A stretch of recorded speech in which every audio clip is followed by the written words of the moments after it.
Pierre Poilievre, on se penche sur sa vision de l'économie au Canada. Également, il s'est déjà prononcé sur le Bitcoin. Qu'est-ce que ça veut dire pour les prochaines élections? On en parle aujourd'hui. Donc, Belge, c'est qui exactement Pierre Poilievre? Qu'est-ce que ça mange, Pierre Poilievre, en hiver? Fondé une entreprise de sondage et consultation un peu avant son saut en politique, mais principalement est en politique depuis près d'une vingtaine d'années, si c'est pas plus en ce moment.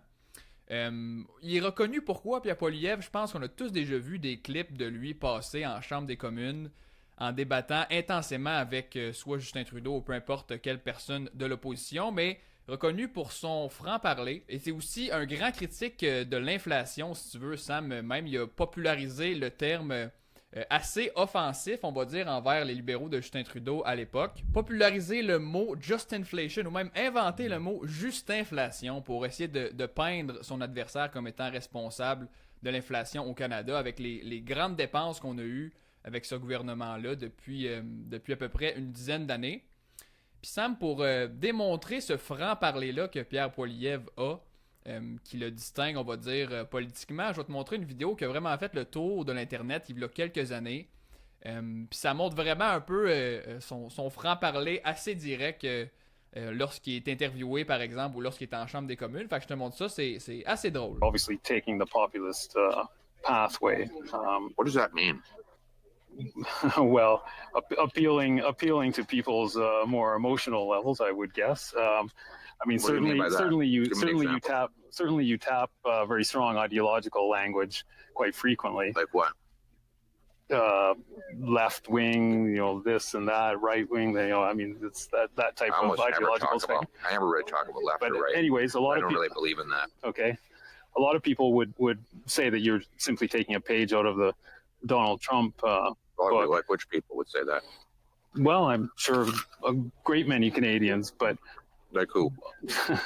I don't know who, but Well, you're the one who asked the question, so yeah. you must know somebody. Faites le tour de l'Internet il y a quelques années pour démontrer un peu son sens de la répartie, on peut dire. Mais Sam, c'est bien beau manger des pommes devant les journalistes.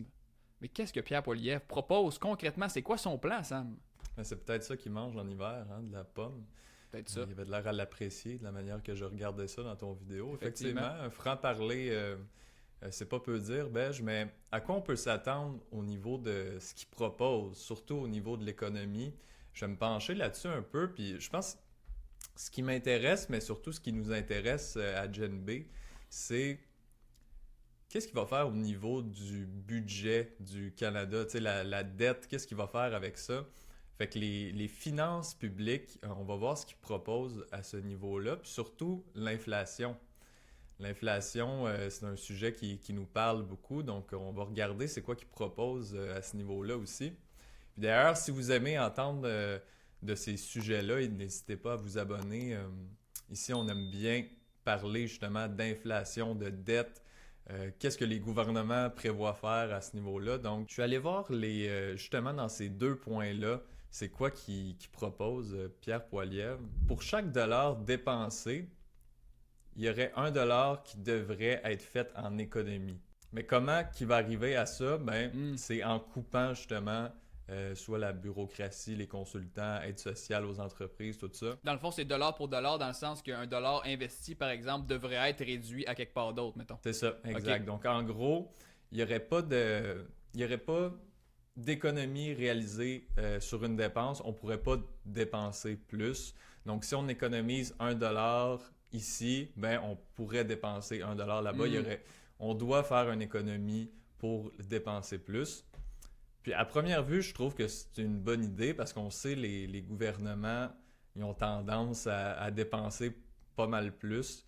Ils ont tendance à dépenser de l'argent qu'ils n'ont même pas, en fait. Mm-hmm. Donc ça, je trouve que c'est assez une bonne idée. Maintenant, le problème avec ça, c'est quand il y a des grandes coupures, c'est sûr que c'est pas populaire auprès de la population.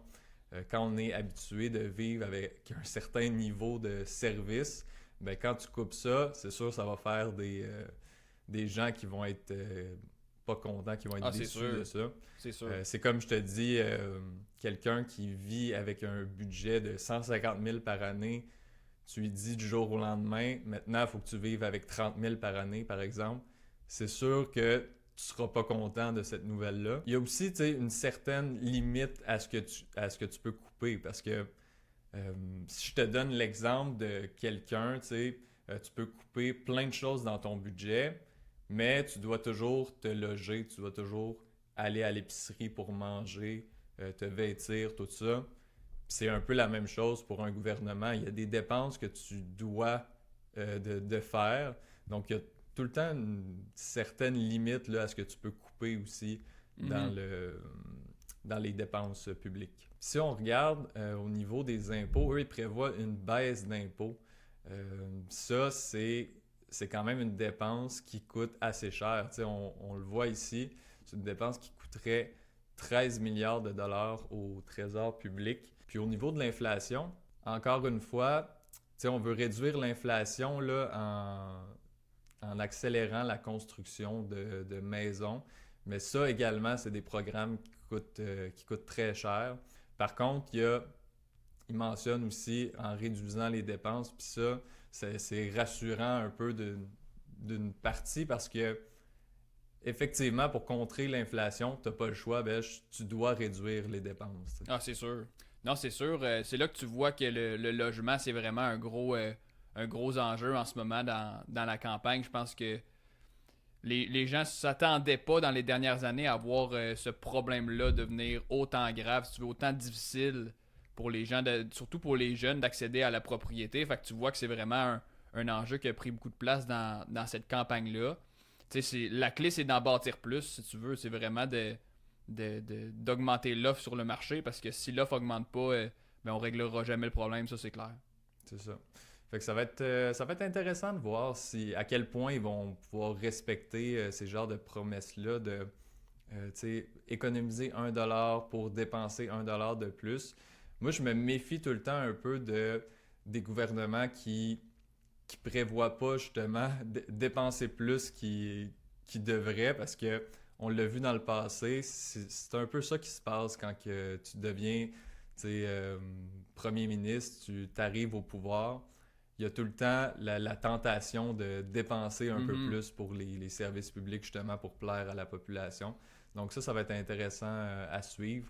Effectivement, je pense que la couleur politique, si tu regardes ça sur une très très long échantillonnage, la dette a quand même fini par augmenter. C'est sûr que depuis 10 ans au Canada, on n'a jamais vu ça. Ça a vraiment été record, les dépenses qu'il y a eu. Mais la dette finit toujours par augmenter quand même. Mm-hmm. Donc, sur Bitcoin maintenant, ça a été quoi sa vision dans le passé? Ben, je te pose la question comme ça. Est-ce que tu as vu un peu ce qui s'est dit au niveau de Pierre Poilievre sur Bitcoin? Parce que je pense qu'il a été assez... il y a eu des grands propos quand même là, sur Bitcoin dans le passé. Exactement. Je pense que ça a été le premier politicien, si tu veux, au Canada qu'on en a entendu parler vraiment verbalement, puis que ça s'est connu un petit peu. On commence à avoir des politiciens partout dans le monde commencer à parler du Bitcoin. Puis moi, la première fois que j'ai entendu parler Pierre Poilievre sur le Bitcoin, c'est parce qu'il a fait une transaction dans un restaurant, une chaîne de restaurants qui s'appelle Tiny's en Ontario. Puis il a acheté un shawarma là-bas avec le Bitcoin symboliquement, parce que la chaîne n'accepte pas le Bitcoin en tant que tel, de ce que j'ai entendu. Mais pour aller là symboliquement et payer en Bitcoin pour payer un shawarma, j'ai une petite photo à te montrer. Célébrant sa transaction en Bitcoin d'il y a quelques années, ça c'était en 2022. Dans la campagne, on n'en entend pas, Sam, puis il a dit d'autres choses sur le Bitcoin, puis il y a vraiment eu des propos, on peut dire, intéressants sur la technologie en tant que telle. Puis ça m'amène à parler d'un parallèle avec la campagne américaine qui s'est déroulée à la fin de l'année passée. Bitcoin, ça a été peut-être la première campagne aux États-Unis que ça a pris une certaine dimension, si tu veux, ça a pris une certaine place, parce que veut pas, ça commence à devenir un bloc de voteurs, de gens qui votent en ce moment, les gens qui détiennent du Bitcoin. Exactement. Puis c'est un rapport de la Banque du Canada. C'est des chiffres qui datent de 2021, mais les chiffres plus récents n'ont pas vraiment changé, Sam. Au Canada, en 2021, il y avait 13% de la population qui en possédait. Puis les derniers chiffres, en 2025, on estime entre 10 et 15%, c'est encore la tranche probable de gens qui en possèdent. Donc, veux pas, ça commence à être un bloc de vote Ben oui. qui prend de plus en plus de place. C'est assez tranquille en ce moment. Tout ce qui se passe avec Donald Trump, si tu veux, ça prend vraiment... c'est pas vraiment toute la dimension en termes d'enjeux électoraux.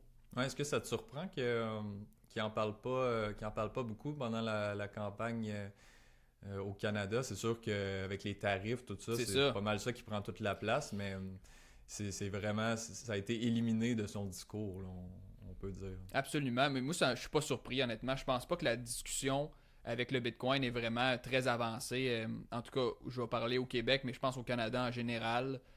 Si on regarde autour de nous, il n'y a pas grand gens qui sont conscients de qu'est-ce que ça veut dire vraiment le Bitcoin, puis pourquoi c'est important. Donc, il y a encore du travail à faire du point de vue de la conversation. Fait que je suis pas surpris, non, que ça n'a pas beaucoup avancé au Canada. Mais d'après moi, c'est peut-être pas cette campagne-là, mais certainement dans les prochaines campagnes, je pense que ça va. Le bloc de vote va devenir beaucoup trop gros pour l'ignorer, si tu veux. Ouais, ok. Moi, c'est pas vraiment sur Bitcoin en tant que tel qui a retenu mon attention, là. Pierre Poilievre, il a fait un discours, pas sur Bitcoin, mais sur qu'est-ce que la monnaie. Fait que c'est un discours qu'il a fait au Parlement.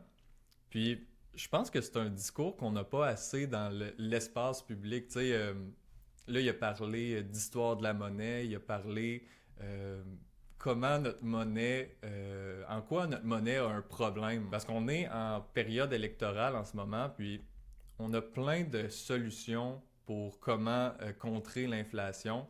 Mais la réalité, c'est que personne ne peut vraiment arrêter l'inflation. Il n'y a pas de mesure qui va faire que tu vas arrêter l'inflation.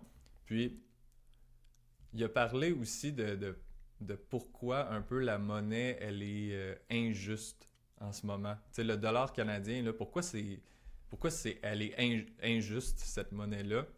Puis, il explique que pendant les années 70, le Canada a augmenté de 200% la quantité d'argent au pays. Puis notre PIB, pendant ce temps-là, a juste augmenté de 47%. Fait qu'en gros, il y a 4 fois plus d'argent qui a été injecté que de nouveaux biens et services qui sont arrivés au Canada. Donc, quand tu as plus d'argent qui sont distribués dans moins de biens et services, dans le fond, c'est ça qui cause l'inflation, c'est ça qui cause que les prix augmentent. Mm-hmm. Puis, pourquoi c'est injuste ça? C'est que quand les prix des biens augmentent, en raison de la quantité d'argent qui est créée, ben, c'est les personnes les plus riches, donc les personnes qui possèdent justement le plus de biens, le plus d'immobilier, par exemple, d'entreprises, de Bitcoin, c'est eux qui vont bénéficier de l'inflation. Puis c'est les personnes les plus défavorisées qui n'ont pas justement d'immobilier ou ces biens-là qui sont rares. C'est eux qui vont être pénalisés dans ce cas-là. Fait que c'est de là que notre monnaie, elle est vraiment injuste. Elle va favoriser vraiment plus les inéquités qu'on a au Canada. If you have stuff, then you get richer when stuff goes up in price. If you need stuff, you get poorer when stuff goes up in price. That's why inflation is always a tax on the poorest people to the benefit of a tiny minority on top. Je pense qu'il y a une forme de positif là-dedans où est-ce que la discussion elle commence, si tu veux, à se faire entendre, où est-ce qu'il y a des gens qui sont de mieux en mieux éduqués, on va dire, sur ce sujet-là, puis ils passent le mot. Puis je pense que ça peut inciter les gens de n'importe quel spectre politique d'en parler plus, puis d'adresser ce problème-là, qui a des conséquences pour tout le monde. Mais je pense qu'au bout de la ligne, la société va avancer, puis ça va être positif. T'sais. C'est ça. Ben, la réalité, c'est de plus en plus, il va y avoir d'adoption au niveau de Bitcoin, par exemple. Mais de plus en plus, nos policiers, je pense, n'auront pas le choix d'en parler justement dans l'espace public. Fait que ça va être le fun de voir ça évoluer. La campagne au Canada se continue pour toutes les partis. Puis on va continuer à suivre ça. On a fait le tour des deux grands partis politiques. On a fait la vidéo sur Mark Carney que vous pouvez aller écouter également. Puis si vous avez aimé cette vidéo, lâchez-nous un petit j'aime et allez vous abonner, bien évidemment. Belge, Yes. c'est le fun de parler avec toi encore une fois. C'était bien le fun de te jaser, mon Sam. Puis on se voit la semaine prochaine pour un autre sujet passionnant sur le Bitcoin. For Bitcoin.